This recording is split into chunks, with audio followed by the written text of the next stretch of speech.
Independência ou Morte, quadro encomendado por Pedro II ao paraibano Pedro Américo, finalizado em 1888, é talvez a imagem que mais contribuiu para a criação do mito da independência do Brasil. No centro da tela, vemos Dom Pedro I, montado sobre um cavalo e com a espada em riste. Junto de si, um grupo de homens, e à sua frente, o corpo militar de cavalaria, reconhecido pelo uniforme como sendo a Imperial Guarda de Honra de Dom Pedro I, que, embora criada em dezembro de 1822, foi representada pelo pintor. O povo, quase inexistente na tela, mas não nos acontecimentos, está simbolicamente representado, assistindo ao espetáculo das margens. No homem puxando o carro de bois, no canto esquerdo inferior. No homem com um jumento ao fundo, ou na criança acompanhada do que nos dá a impressão de ser uma mulher, uma menina, e que se inclinam a partir do quintal da casa para ver o que se passa ali tão perto, e que são quase imperceptíveis na maior parte das reproduções da tela. O rio Ipiranga, apenas um detalhe, e nenhum sinal das cartas de José Bonifácio e da princesa Leopoldina, que tanto preocuparam o futuro imperador a ponto de declarar o Brasil independente. Pelas tintas do pintor, a independência se consagra como uma ação heróica de um monarca. Sabia Pedro Américo não estar sendo fiel aos relatos dos acontecimentos e deixa isso por escrito, justificando suas escolhas estéticas de modo a agradar a quem o encomendara e respeitar a intenção moral da pintura de tornar a cena algo triunfal. O quadro tem bastante movimento, mas olhando-o mais detidamente, pequenas cenas vão se apresentando, e destaco aqui as que eu mais gosto de observar. Primeiro, 2 laços sendo arrancados das roupas dos soldados.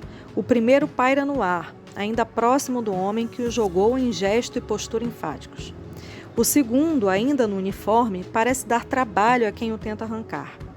Com as devidas adaptações feitas pelo pintor, a cena alude ao relato do coronel Marcondes, que disse estar a cavalaria em semicírculo ao encontrar Dom Pedro, e que este teria arrancado do chapéu o laço azul e branco, símbolo da nação portuguesa, sendo seguido pelos soldados.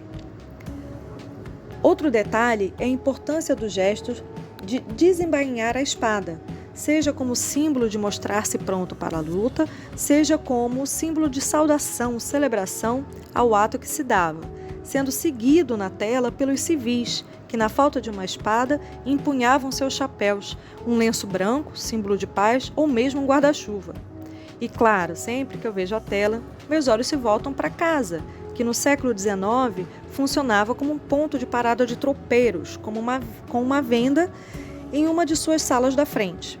Hoje, ao visitar o Parque da Independência, no bairro do Ipiranga, em São Paulo, podemos ver o que ficou conhecida como Casa do Grito, numa clara associação à tela de Pedro Américo, e que na década de 1950, para ser aberta à visitação pública, passou por um restauro que a aproximou da representação feita pelo pintor, no intuito de torná-la ainda mais próxima, mais real ao cenário idealizado por ele. Nos anos 80, já em novo restauro, alguns excessos, alguns elementos que foram inseridos para essa aproximação foram retirados.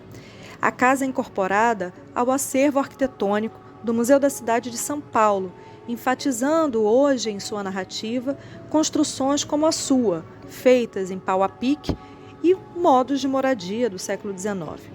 É sempre interessante pensar nos caminhos do patrimônio, especialmente nesse caso em que a tela influencia tanto os caminhos desta casa. Eternizado em centenas de representações, desde o Monumento da Independência em São Paulo aos livros didáticos, ou do filme do Carlos Coimbra, Independência ou Morte, com Tarcísio Meira no papel de Dom Pedro I e Glória Menezes como a Marquesa de Santos, que marcou o sesquicentenário da Independência em 72, a moeda de 200 cruzeiros que circulou de 1942 a 67, com a celebração dos 200 anos da independência do Brasil, a tela volta a ser exibida após restauro no Salão Nobre do Museu do Ipiranga, em São Paulo, e a figurar mais uma moeda, feita pelo Banco Central em edição limitada para marcar a efeméride neste ano de 2022. Assim, continuam em aberto, a partir da tela, os debates e releituras sobre o mito da independência.